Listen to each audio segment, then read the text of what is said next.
এবার যদি এই তথাকথিত বুদ্ধিজীবীদেরকে প্রশ্ন করা হয়, আপাতত তোমাদের কথা যদি আমরা বিশ্বাস করি যে এই পৃথিবীর স্রষ্টা বলতে কেউ নাই, তাহলে তুমি কেমনে হইলে? তোমাকে কে বানাইল?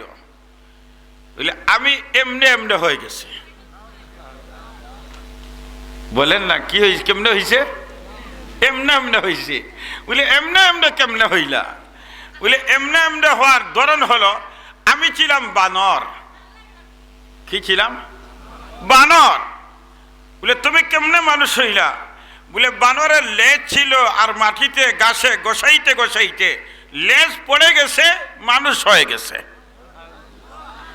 তাহলে তথাকথিত বুদ্ধিজীবীরা এরা মানুষের বাচ্চা হতে পারে না, এরা হলো বানরের বাচ্চা।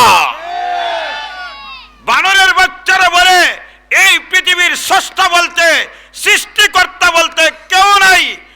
আমরা ঈমানদার, হুঙ্কার দিয়ে আমরা বলতে পারি এই পৃথিবীর সৃষ্টিকর্তা একজন আছে না নাই?